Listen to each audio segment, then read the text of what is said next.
If you're a beginner, you shouldn't be tracking yourself by the scales too much, because if you don't know how to really monitor those numbers, you're gonna drive yourself insane. So please take heed of these tips.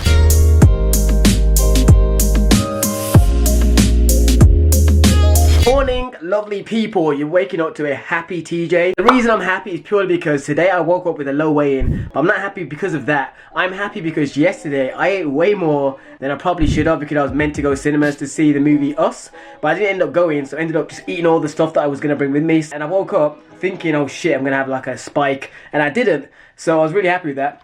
Anyways, what we're gonna do right now is kick off the vlog. What is good, people? We have a few things to talk about today, so I thought why not do it as a voiceover while you watch the gym footage. And what we're going to talk about is the biggest fat loss mistake that there is out there, trust me, which is the scales. A lot of people use the scales when they shouldn't be, to the point where they damn near create destructive habits, to the point where the scale may not move or it may jump up a certain day, and they jump out the window and pull the hair out and literally start under eating or doing crazy amounts of cardio and creating really poor mental and physical habits, which can really impact your physique greatly. On screen I've tried to show you various people that have either the same weight or a little bit heavier but still manage to look aesthetically better, just to show you guys like weight loss, like the number on the scale does not matter that much, trust me. I'll speak about it more in detail in regards to me later on in the vlog, but I just want to from the get-go let you guys know that just because you shouldn't be fighting to try and get a lower number on a machine, don't do anything to try and trick it, just enjoy the process, but you'll hear about it more in the rest of the vlog. Enjoy. Jesus. Right, we're leaving the gym. Today was 300 calories of cardio burnt, but that pre-workout made me sweat like a mad. I feel like I could run like another 5 hours. I feel like my body's dripping in absolute sweat, but I've still got energy that I could do more. But boy, I feel good. I've just got out of the gym and I've been checking like the performance on that video. It is doing very well. This is cutting season episode 1. So yeah, thank you to everyone that supported this video. And for those of you that also got the free guide, thanks for those of you that actually commented down in the comments. Right now, I want to show you quickly the meal I'm going to have. Whole wheat pasta and meatballs cooking. So in theory what we're making is like a healthier version of like spaghetti bolognese. Right, point 4. Welcome to another morning, people. For those of you that do care, I wrote down some of the weigh-ins. So if you see that there, the first day is the March the 3rd. So far, it's been every other day I've been filling this in. Not until maybe when it gets to like the struggle periods will I start doing a bit more daily. But the one thing I want to state is a lot of the times I always tell people to ignore the scale and don't do the scale. I feel like the scale, if you're a beginner, you should ignore it because you don't know how to contemplate the numbers. You let the numbers drive you insane. If you're a bit more seasoned or you have a better mental health when it comes to you know, just weighing yourself and food and that stuff, then knowing the scale number isn't terrible. But for many people, when they know the scale and they see it not moving, they'll damn near do something drastic or underreach trying to make it move. I adapt it differently. I just log it down and then I look at it. Not unless I see like a big spike on my day, will I ever change anything. I won't even change anything. I'll just try and figure out what caused it. That is why I'm doing it. I'm not doing the scale so I can feel happy. It's more just for me to document. And then if one day has a random spike, I'll just go, I wonder what caused that, and I'll think about what I had on that day, and then I'll just move accordingly. I'm not gonna undereat the next day because that's not healthy. It's not a healthy way to think about the scales. But for the most part, if you're a beginner, track your progress by progress photos and the mirror. It's the best route. The scale will just fluctuate so frequent, it'll drive you nuts. Weather is on point today, people. I've got to run a lot of errands, and I got also fixed heaters in my house because they've been broke for like 2 months. Super sunny today, people. It's never ever this hot. Errands I'm about to run now. I need to go to B&Q because the heaters in my house all just went kaput, and I'm also gonna try and get a haircut if the guy's free. Also going food shopping, so that is why I'm bringing the camera. Now I'm singing like, girl, you know I want your love. Your love was handmade for somebody like me. So what I'm going to do right now is cut off the camera, and I'll get back to you guys when I'm doing something more fitnessy related. Feel free to let me know if you want me to include more day in the life bits as well in the comments. But until you do say something like that, I'm just going to try and keep it fitnessy. Right, people, I lied. I just want to show you something quickly before we jump to the food. Because there's two types of people in the world. One type of person that asks me where I get these little gloves from, you often see me in the gym with. And the other people that say, oh my god, you wear gloves, you're a loser. To those people, you can just eat my dick.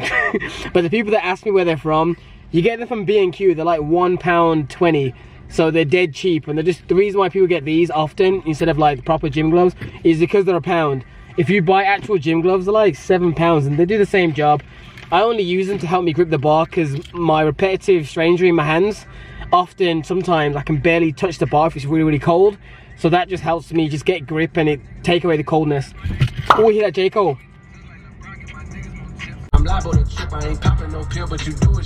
I also have a snack with me because I'm so damn hungry. The peanut butter carb crushers from My Protein. They are the best flavor that they have now, hands down. Don't at me, I'm telling you that it's the best flavor. It used to be the caramel one, but this one kills it. So yeah, if you got the peanut butter one, you see it's free, get that one. It's the one I recommend. Super TJ co-signed.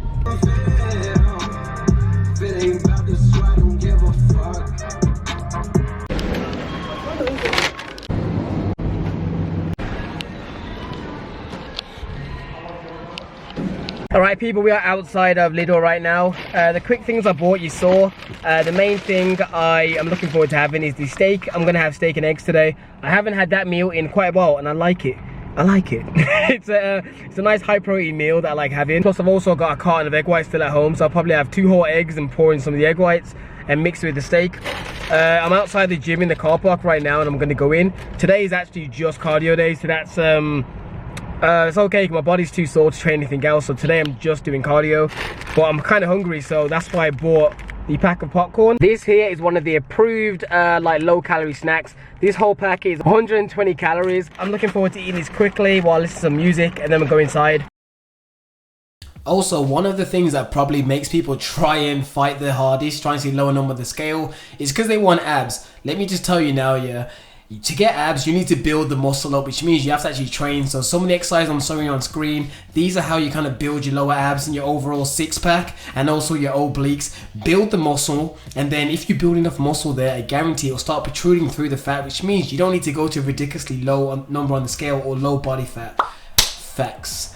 Anyways, what else you're going to see is me do this little HIIT routine here, purely because my headphones ran out of battery. I decided just to randomly do something different, and this was hard. Basically, every time you do a set, you add 1 extra rep each time, and you go to absolute failure. I can honestly say I was about to die. But I will say it was nice doing something different for a change of pace, and it's always good to switch up. This is something I'll definitely be mixing here and there when at the time, because it was a nice burn, and I can honestly say my body feels bruised even today. So yeah, it's always good mixing in some HIIT with some LISS. Anyways, enjoy the vlog, peeps. Right, we're outside the gym. Battery's about to die. My headphones ran out of battery, so I couldn't do my normal LISS cardio. So I did that kind of little routine you saw me do. It's quite nice. I think I'm gonna keep it. But it was very hard, man. My body feels so taxed. I also did the battle ropes as well, but I didn't film that bit. But yeah, man, feeling good. Right, people, we are now home. Got the stuff. Also, here is one of the new radiators. Well, there's both. One's in the box, one's not. That is going to replace this because that's been broke for like a month now. Finally got it. Expensive as shit. And this is the room. You rarely ever see it from this angle, do you? I also want to get rid of this table. I want to get a new table, like a fancy one. Craigslist is going to be seeing that soon. The time as it is right now is 6:30. Oh yeah, by the way, I got a trim. I forgot I didn't speak to you. I spoke to your Instagram story. I got a trim while I was waiting, so I've been out for like 6 hours. I'm so hungry. So I've missed the meal that I was going to have, which was the steak and eggs. I'm just going to skip that and get a really big meal right now, because right now it's like, as I said, 6:30. And I haven't ate since 12 o'clock, so it's afternoon, so I'm starving. So what I'm going to do, I went and bought some buns from Tesco. So I'm going to make some chicken burgers with the thigh fillets you saw me purchase. And also, I'm going to have some fries, just jump in some extra calories, because I feel like I'm going to pass out. Oh, alright people, let's check the weigh-in. As you saw from the weigh-in, a little bit heavier than when I think I started this video. But to be honest, I'm perfectly fine with that because I know where it came from. I was kind of hungry yesterday, so I ate a little bit later than I should have. I ate at midnight and I had eggs and I had salt on it as well. So what can I say when I was hungry? Throughout this cutting period, I'm not going to be hungry, you know what I mean? I may be peckish, but if I'm hungry, I'm always going to eat. And I recommend that for you guys as well. When you're hungry, eat some food. Don't try to starve yourself to try and see results. It's not the way forward. What I need to start doing now is adding in more volume, so more veggies and stuff to keep my stomach full while still eating less calories. But yesterday, I got in and I was really hungry. I went for the eggs. It is what it is. Boom, people, boom. Did you see it, people? As you saw, this is the very next day, and my weight in the 170s right now, and this is the very next day, so that's dropped down by 2-ish pounds in a day, and I didn't do anything drastic, it just fluctuates that frequent. So that's what I'm trying to show you guys. The weight scale, if you measure day to day to day, it's always going to fluctuate because there's many things in a day that impact your weight. Okay, it's not body fat, you're not gaining body fat by like 3 pounds and down. It's mainly water weight for the most part, because when you drink certain things or you eat certain things that's high in sodium, that's basically the scales. So my point is by this video is, because too many people message me about the scales saying, oh my god, the scales ain't going lower. Measure by progress photos, preferably every 2 weeks, or maybe potentially every 1 week if you're doing cutting rather than bulking. But when you do comparisons, don't think you're going to see massive changes. It's more or less over by 4 or 5 pictures, then you'll be able to see like a jump. If you're doing the scales, it's going to drive you mad. Trust me, I've been there. I don't do that anymore. I just document just to document. So I will definitely stand by my statement. If you're a beginner, you shouldn't be tracking yourself by the scales too much, because if you don't know how to really monitor those numbers, you're going to drive yourself insane. So please take heed of these tips and hopefully have a better mindset towards fat loss. Don't try and fight to get abs by under eating or doing crazy amounts of cardio and doing certain things trying to see that number on the scale go down. You got to think of it this way. Would you rather see a lower number on a scale or look better visually? You know what I mean? Because there's many pictures I've shown you in this video that show people heavier weight but look way better because they've done a body recomp. For the males out there, I'm sorry, when I did a quick Google search, there was mainly only females when I typed in screw the scales and body recomp. Most of the men was too drastic in difference of weight. I wanted to purposely show like images that people with a very close weight, but the same can apply to men as well. Anyways, people, thanks for watching this video. Please drop the video a like if you enjoyed it. I'm trying to keep these summer shredding videos pretty short and swift. Let me know if you want to see some longer again. If not, we'll keep it in this kind of format for a minute. But anyways, people, like, comment, subscribe. I mean that if you're watching this video right now and you're this far in it and you haven't hit the thumbs up button and you haven't subscribed because you're not a subscriber, you're definitely slacking. You already made it this far, you're 10 minutes in. Hit that subscribe button, hit that thumbs up button, potentially even share me with a friend as well. I would greatly appreciate it. Anyways, we'll see you guys in the next video. Hope you enjoy this, and feel free to comment down below what will be the next topics you'd like to see me touch. Like any topic you would like in regards to fitnessy stuff, or if it's mindset, drop in the comments and I'll try and craft it and make it fit into these sort of videos. Anyways, people, I will see you guys in the next one. Stay blessed and stay getting games, peeps. Be gone.